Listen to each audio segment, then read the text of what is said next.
दोस्तों स्वागत है आपका इनसाइट नॉलेज की एक और नई वीडियो में। दोस्तों इस वीडियो में हम दो बड़ी खबर के ऊपर बात करने वाले हैं, जिसमें पहली खबर भारतीय सेना में शामिल होने जा रहे इलेक्ट्रिक वाहनों को लेकर है, जिसका निर्माण टाटा कंपनी की ओर से किया जा रहा है। इसके पहले भी टाटा कंपनी की ओर से भारतीय जवानों के लिए बख्तरबंद गाड़ियां भेजी जा चुकी है, लेकिन अब इलेक्ट्रिक वाहनों को सौंपने की तैयारी टाटा कंपनी ने कर ली है, जिससे भारतीय सेना को सीमा की निगरानी में गश्त लगाना और भी सुविधाजनक होने वाला है। और साथ ही भारतीय सेना ने दुनिया के देशों की सेनाओं को एक पाठ पढ़ाने का भी काम किया है। भारतीय सेना ने अब जो ये कदम उठाया है, इससे भारतीय सेना के अंदर केवल अपनी सीमा की फिक्र नहीं बल्कि पूरी दुनिया की फिक्र दिख रही है। वहीं दूसरी खबर चीन और रूस से जुड़ी हुई है। चीनी हथियारों को खरीदकर अभी तक तो पाकिस्तान और श्रीलंका जैसे देश अपना सर पकड़ कर बैठे थे, लेकिन अब रूस भी अपना माथा पकड़ लिया है। यूक्रेन पर हमला करते समय रूस ने सोचा होगा कि कुछ चंद दिनों में यूक्रेन पर उसका कब्जा हो जाएगा, लेकिन अभी तक यूक्रेन पर उसका कब्जा नहीं हो पाया है और तकरीबन 2 महीने गुजर चुके हैं। इस युद्ध में रूस के पीछे रहने की एक वजह चीन भी है।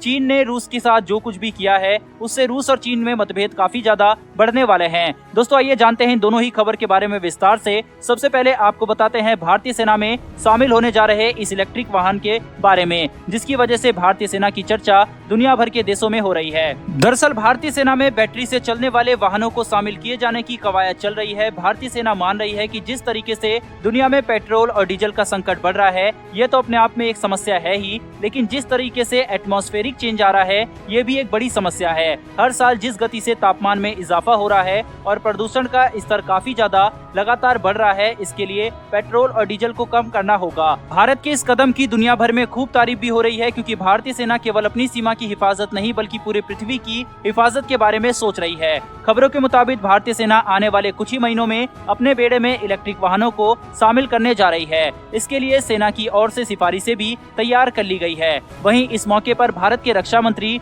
और भारतीय सेना प्रमुख MM नरवणे जी भी मौके पर मौजूद थे, जब इलेक्ट्रिक वाहनों की रेकी चल रही थी। तो दोस्तों अब आप सोच रहे होंगे कि आखिर इन तस्वीर में दिख रही इलेक्ट्रिक वाहनों में क्या कुछ खास है, जिसकी वजह से भारतीय सेना इसकी फैन बन गई है। तो आपको बता दें कि भारतीय सेना का फिलहाल मकसद पेट्रोल और डीजल की खपत को कम करना है और पृथ्वी पर हो रहे लगातार परिवर्तन को कम करने में दुनिया की मदद करनी है। उधर भारत भी जर्मनी के साथ मिलकर वर्ष 2070 तक पृथ्वी पर हो रहे तेजी से परिवर्तन को कम करने का लक्ष्य रखा है और इसके लिए जर्मनी और भारत दोनों मिलकर ग्रीन एनर्जी का उत्सर्जन कम करने वाले हैं। ग्रीन एनर्जी में प्रदूषण की मात्रा न के बराबर होती है। भारतीय सेना के लिए इलेक्ट्रिक वाहनों को बनाने का बेड़ा भारत की टाटा कंपनी ने उठाया हुआ है। बहरहाल दोस्तों बढ़ते हैं दूसरी खबर की तरफ, लेकिन उससे पहले क्या भारतीय सेना के लिए इलेक्ट्रिक वाहनों का यूज करना सही है या नहीं, कमेंट करके अपनी राय जरूर दें। दोस्तों चीन अपने फाइटर जेट की तुलना अमेरिका से करता है, अपनी मिसाइलों को इजराइल की मिसाइलों से ज्यादा ताकतवर बताता है, वहीं अपने टैंकों को जर्मनी के टैंकों से कहीं गुना अधिक खतरनाक मानता है।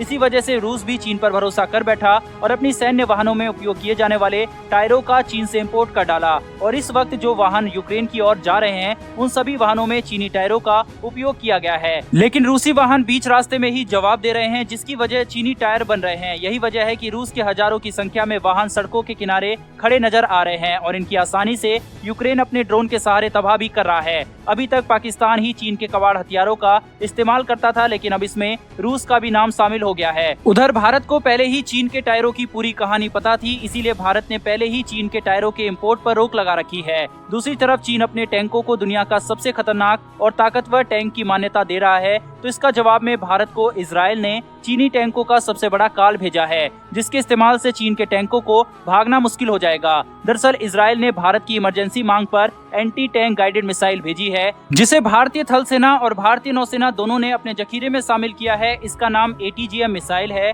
भारत के पास चीन के टैंकों को तबाह करने का सामान तो आ चुका है, तो ऐसे में चीन अब ये भारत को ना बताए कि उसके टैंक दुनिया के सबसे ताकतवर टैंक है, क्योंकि इजराइल की ये एंटी टैंक मिसाइल की इतनी काबिलियत है कि ये किसी भी टैंक को भेदने की क्षमता रखती है। फिलहाल दोस्तों इस वीडियो में इतना ही, लेकिन अगर आपने इस वीडियो को यहाँ तक देखा है तो टाटा कंपनी के लिए कमेंट बॉक्स में एक जय हिंद तो बनता है। साथ ही डिफेंस और वर्ल्ड अफेयर से जुड़ी ऐसी वीडियो के लिए चैनल को सब्सक्राइब कर बेल नोटिफिकेशन को ऑन कर लें, जिससे हमारी आने वाली वीडियो आप तक सबसे पहले पहुँच सके। फिर मिलेंगे ऐसी एक नई वीडियो के साथ। धन्यवाद। जय हिंद।